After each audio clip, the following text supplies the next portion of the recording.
Hello, good morning my best friend. तो कैसे हैं आप सब? आई होप कि आप लोग बेटर होंगे। और सबसे पहले हम बात करेंगे बिहार के सेशन के ऊपर, क्योंकि एक सेशन चल रहा है, दूसरा सेशन आज बिहार का है। तो बिहार में हमने एक जनरल इन्फॉर्मेशन जनरेट करा था कि बिहार एक्चुअली में क्या है, कैसे है। तो हमने बात करा था कि बिहार जो है संभवतः बौद्ध बिहारों के, है ना, पूरा का पूरा बौद्ध बिहारों की अधिकता के कारण इसका नाम जो है बिहार पड़ गया। और इसकी स्थापना 22 मार्च को 12 दिसंबर 1911 को बिहार को बंगाल से पृथक प्रांत बनाने की दिल्ली दरबार में घोषणा होती है। और 22 मार्च 1912 को बिहार और उड़ीसा एक संयुक्त प्रांत के रूप में गठन करने की इसकी विधिवत घोषणा जारी करी जाती है। तो इससे पूर्व जो है बिहार अविभाजित बंगाल का एक भाग था। उसके बाद क्या होता है कि बंगाल प्रेसिडेंसी से अलग होकर बिहार और उड़ीसा वर्तमान में जो ओडिशा के नाम से जाना जाता है, तो ये बंगाल प्रेसिडेंसी से अलग होकर बिहार संयुक्त रूप से उड़ीसा के साथ 1 अप्रैल 1912 को अस्तित्व में आता है। और 28 मार्च 1936 को पुनः इसका गठन किया जाता है। यानी कि 28 मार्च 1936 को इसका गठन करने का तात्पर्य ये था कि उड़ीसा पुनः ये जो है बिहार से पृथक हो जाता है और पृथक विधान परिषद के गठन का आदेश पारित कर दिया जाता है। पुनः 1 अप्रैल 1936 को बिहार और उड़ीसा दोनों अलग अलग राज्यों के रूप में अस्तित्व में आते हैं। ठीक है। फिर उसके बाद क्या होता है कि 25 अप्रैल 25 अप्रैल सन 2000 को एक फिर से पृथक माने झारखंड के गठन के लिए राज्य पुनर्गठन विधेयक पेश करा जाता है। और फिर इसके बाद इसकी स्वीकृति प्रदान की जाती है। तो 2 अगस्त 2000 को लोकसभा स्वीकृति इसे दे देती है। और उसके बाद क्या होता है कि 11 अगस्त सन 2000 को राज्यसभा भी बिहार राज्य पुनर्गठन विधेयक 2000 को पारित कर देता है। जब ये पारित हो जाता है उसके बाद 25 अगस्त सन 2000 को विधेयक पर राष्ट्रपति डॉक्टर के.आर. नारायणन, बहुत इम्पोर्टेंट है ये प्रश्न में पूछा जा सकता है संभवतः कि किस राष्ट्रपति के काल में जो है झारखंड और बिहार को विभाजित किया गया, ऐसे प्रश्न बनाए जा सकते हैं। तो उस समय डॉक्टर के.आर. नारायणन साहब थे और इनके जो है अंतिम स्वीकृति के बाद, अंतिम मंजूरी के बाद बिहार 2 हिस्सों में विभाजित हो गया। और 15 नवंबर सन 2000 को झारखंड फिर से एक नए राज्य के रूप में अस्तित्व में आया। तो इस तरीके से बिहार का विभाजन आप देख सकते हैं कि कैसे कैसे बिहार का विभाजन हुआ। और प्रदेश की जो राजधानी है, कैपिटल है पटना है। और उच्च न्यायालय यहाँ, अच्छा कैपिटल यहाँ उच्च न्यायालय की बात करें तो 1 दिसंबर 1913 को यहाँ मतलब पटना जो है, पटना में उच्च न्यायालय की स्थापना करी जाती है। बट कंडीशन एक है कि 1913 में स्थापित होता है, लेकिन उद्घाटन इसका 3 फरवरी 1916 को होता है।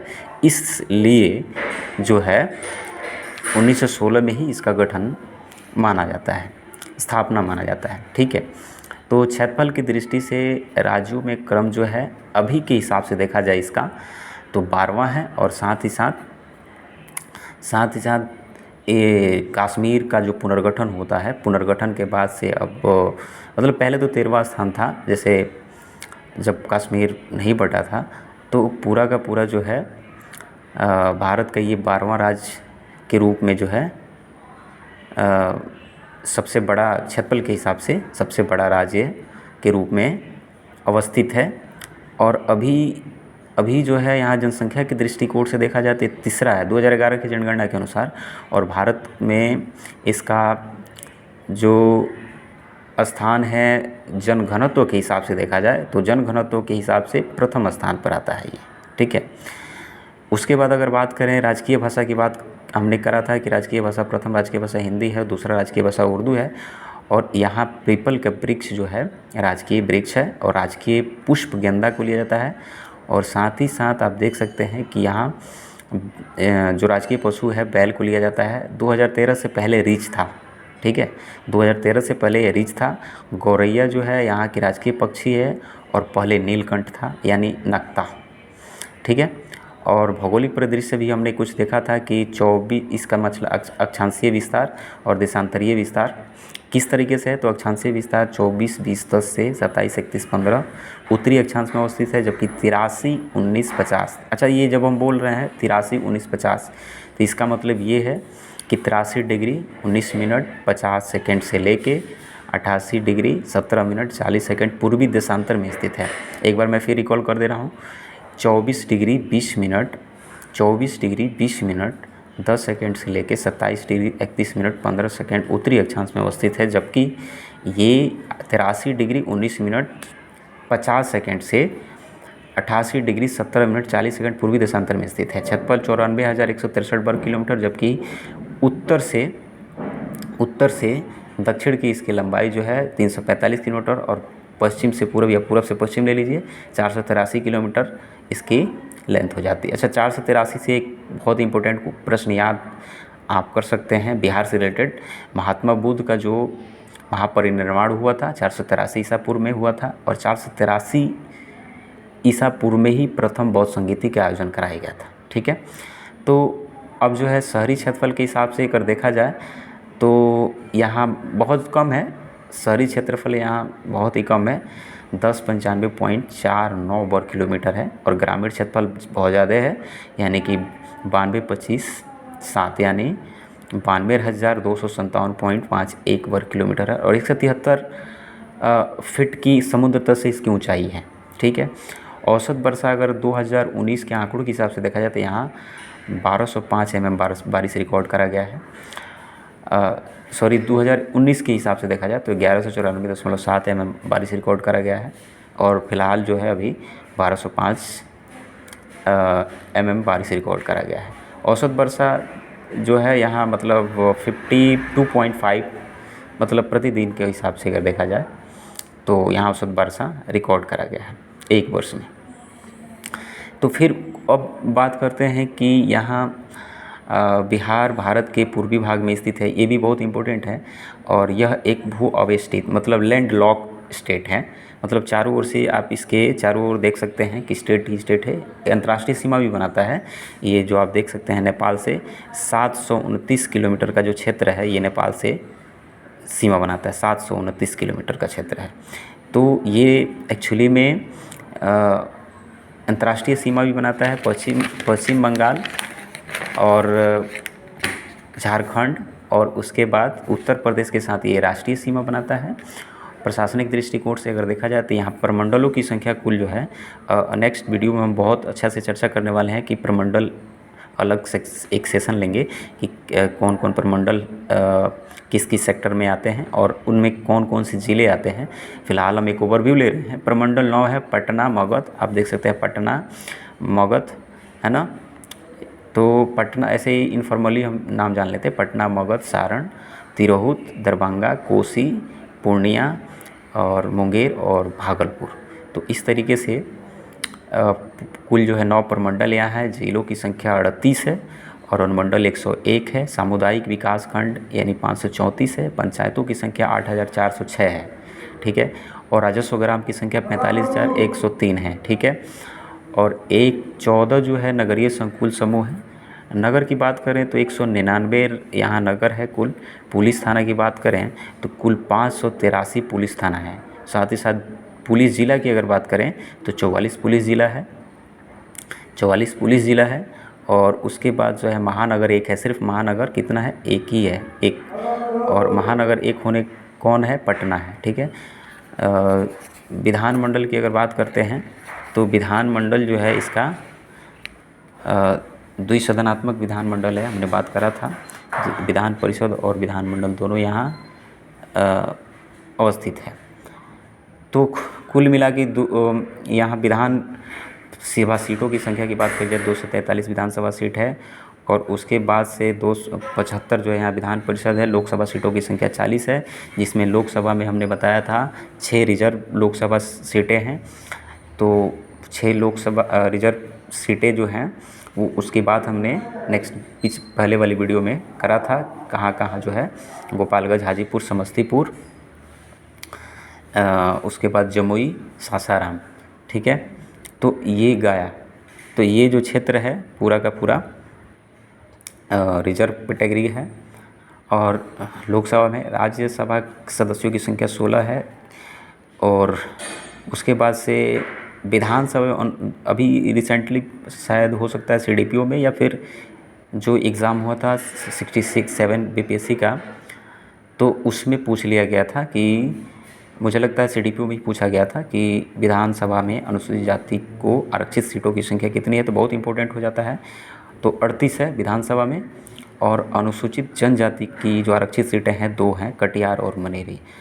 ठीक है, तो ये कुछ इम्पोर्टेंट जो है एक जानकारी हो गई।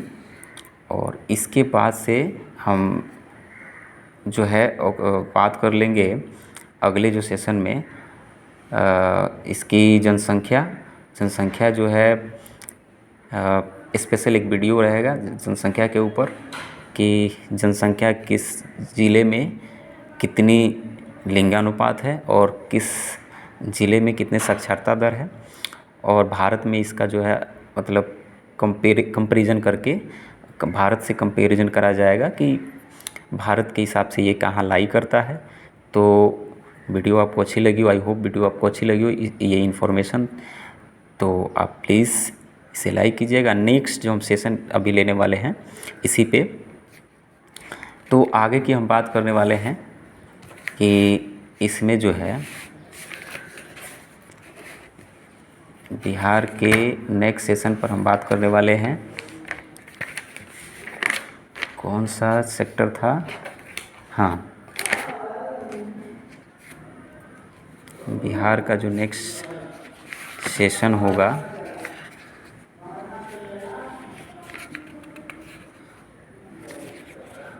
वो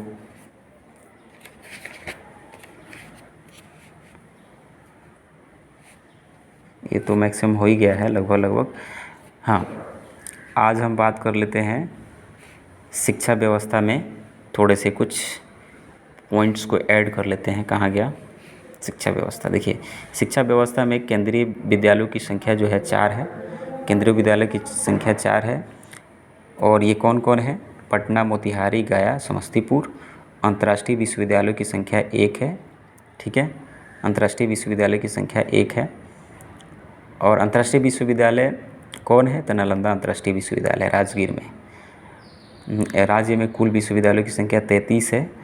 खुला यानी ओपन जो यूनिवर्सिटी है, ओपन यूनिवर्सिटी की संख्या जो है 1 है, Nalanda open university Patna. Deemed जो विश्वविद्यालय हैं उनकी संख्या 2 है, 9 नालंदा महाविहार और नालंदा तथा 9 नालंदा महाविहार यानी नालंदा, और एक विहार योगा भारती मुंगेर में। ये इस पर मतलब प्रश्न पूछे जा सकते हैं संभवतः। निजी विश्वविद्यालयों की संख्या 4 है। महाविद्यालय जो इनकी संख्या है 879 है। और यहाँ जो है रिसर्च संस्थान मतलब रिसर्च जो सेंटर हैं यहाँ ये 15 हैं। और इंजीनियरिंग महाविद्यालयों की संख्या जो है 34 है।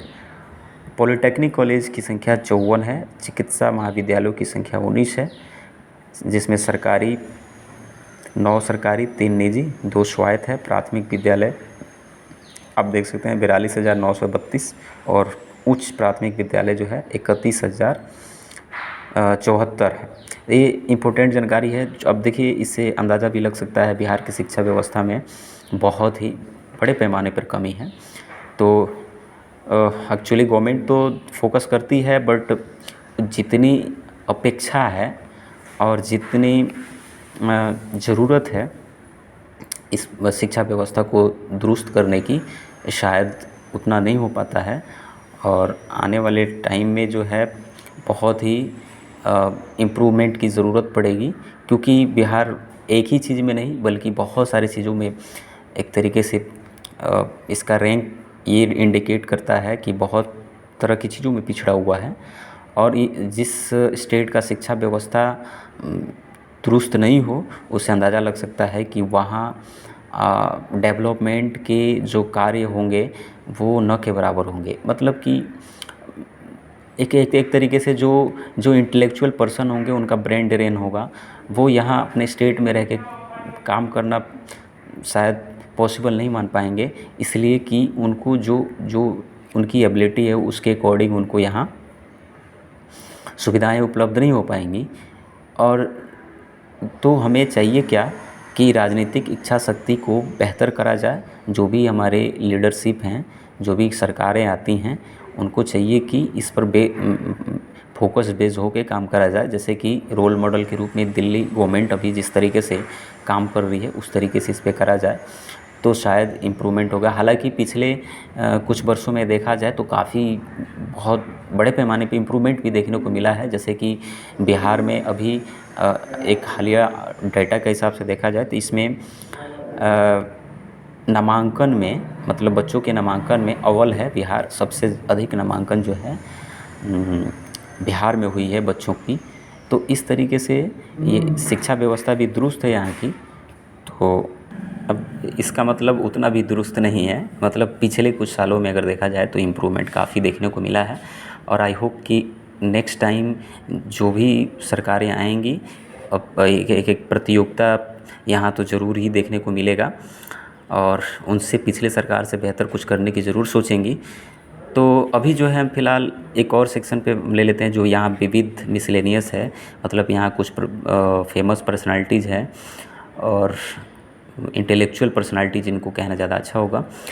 तो इंटेलेक्चुअल पर्सनालिटी जो हैं, मतलब महत्वपूर्ण इम्पोर्टेंट पर्सन जो है उनके बारे में, जैसे भगवान महावीर हो गए, गौतम बुद्ध, पारणी, जरासंध, चाणक्य, आर्यभट्ट, शांति रक्षित, मंडन मिश्रा, अतीश दीपांकर, श्रीज्ञान, विद्यापति, शेरशाह सूरी यानी मखदूम सरफुद्दीन याहिया मनेरी, गुरु गोविंद सिंह और वीर कुंवर सिंह, खुदीराम बोस, डॉक्टर राजेंद्र प्रसाद, अब्दुल बारी, जयप्रकाश नारायण, मौलाना मजहरूल हक, स्वामी सहजानंद सरस्वती, भिखारी ठाकुर, रामधारी सिंह दिनकर, राहुल शंकरित्यायन आदि बहुत ऐसे इंटेलेक्चुअल पर्सन मिलेंगे जिनको हमें फ्रीडम फाइटर से लेके, स्टार्टिंग से लेके, मतलब बिहार के ऑर्गेनाइजेशन से लेके, शुरू से लेके, और मतलब एंशियंट टाइम से कहना ज़्यादा सही होगा, एंशियंट टाइम से लेके और मॉडर्न के फ्रीडम फाइटर के सेशन के आगे तक हम देखेंगे कि बहुत ही उनका महत्वपूर्ण जो है योगदान रहा है बिहार के